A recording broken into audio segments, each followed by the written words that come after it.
Avoid these 10 common mistakes that resellers make at all costs. Reselling can be a profitable venture, but there are common mistakes that can hinder success. I understand that these mistakes may be nothing new to you seasoned sellers, and you may be thinking, boring. I already know what you're gonna say. But I bet that you still make mistakes like this because you forget about the pitfalls. You've been reselling so long and are so set in your ways that you don't look back. You don't assess your situation like you used to. You assume that all is gravy. From time to time, we all have to be reminded in such a way that it hurts a little inside, but gets us back on track. And of course, Damien from Resolutions always gives it to you straight, because Resolutions gives you real solutions. For those of you new to reselling, pay close attention because this will save you a shit ton of money, time, and will help with stress. Here are the 10 common mistakes resellers make. Mistake number 1, overpaying for inventory. This is a huge one. Many resellers get excited and overpay for items, either at the thrift stores, garage sales, online, or wherever. Without proper research on the potential resale value, this can lead to slim profit margins or even losses. We all do it for different reasons like nostalgia, FOMO, fear of missing out, that one unique item, or stress. And by stress, I mean trying to buy just to buy because you think that making any kind of profit is better than no profit, which is a stupid way to run a business. Mistake number 2, ignoring market trends. Failing to stay updated on current trends and demands can result in purchasing items that don't sell quickly or at all. Market research is crucial to understanding what's in demand. You constantly have to look at what is selling now, not last year, not last month, or not even last week.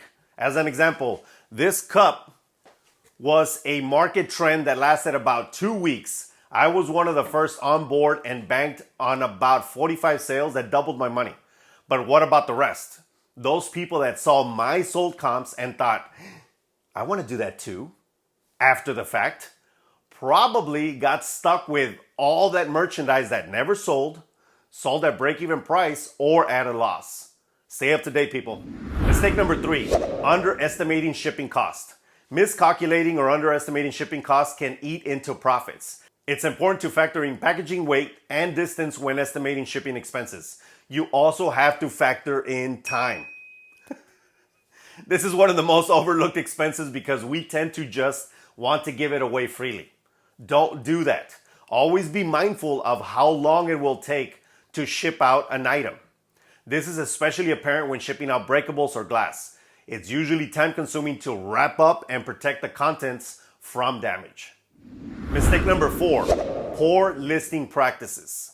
Incomplete or inaccurate item descriptions, low quality shit photos, or lack of key details can deter potential buyers. A good listing should be clear, detailed, and visually appealing. If you don't get this right, you will fail.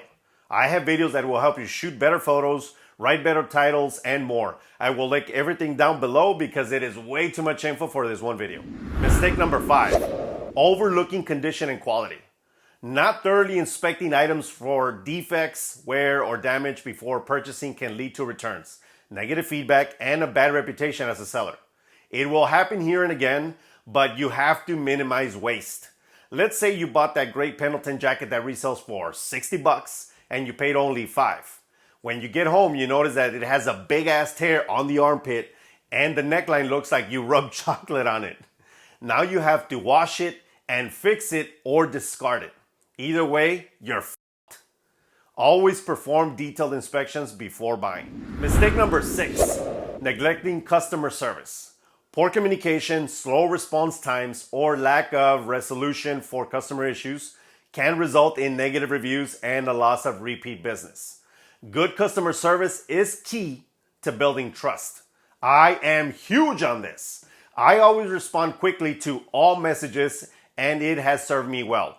Mind you, most customer issues that turn nasty could have easily been curbed by simply acknowledging the customer. For example, you're out and about with your family and nowhere near your merchandise, and the customer is saying that you sent them the wrong item. They message you.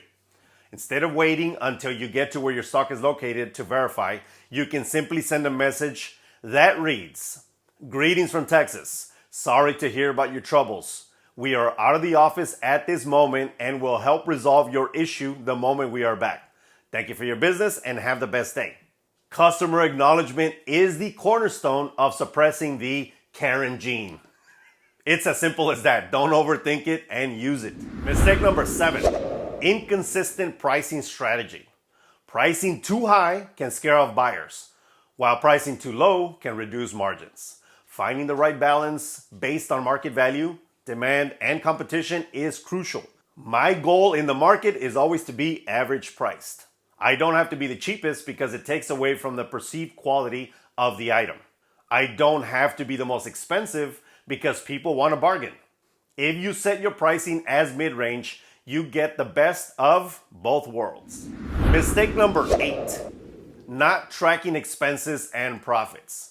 Failing to keep accurate records of costs, sales, and profits can lead to financial confusion and make it difficult for you to actually assess the success of your business. This topic bores the hell out of me, so I will just say this. You either have to become an expert at accounting or hire one. Mistake number 9, overestimating demand. Buying too much of any product without properly gauging its demand can lead to excess inventory that's hard to move, tying up capital and storage space. Like the previous example of the Starbucks cup. I bought exactly one too many cups. That's why I still have that one. Mistake number 10, neglecting branding and reputation. Not investing time in building a strong brand or maintaining a good reputation can limit growth. Consistency in branding, quality, and service helps you build a loyal customer base. I know that this doesn't make sense to most of you because you're probably thinking, I just sell on eBay or I just resell on Amazon. But what if you want more? You can't think that way. I'll use myself as an example. I don't plan on reselling for the rest of my life. My plan involves building my own brand and selling my own inventions and private label products, which I have done in the past and will again do in the future. My goal is to build a brand that will survive the test of time. That's it, everybody. Those were 10 common mistakes that resellers make. You should avoid them at all costs or suffer the consequences. To continue to support the channel, you can always buy a shirt, a hat, or a logo sticker from the store below. You can also be part of the Resolutions Posse by clicking join down below. You can get access to like member shoutouts, advanced video viewing, Bolo product callouts, and more depending on your level. As always, give this video a like, share this with anybody that needs to see it, and subscribe to the channel if you haven't done so already so you don't miss awesome videos like this. See you in the next one. Peace! And cheers. Coffee. Warm coffee. Because I've been shooting for a while. And of course, she decides to run the dishwasher right now. Man, I need to do more abs. All that beer is going to my gut. At all cost. It's cost, you idiot. You can't think that way. Yeah. Bad dog.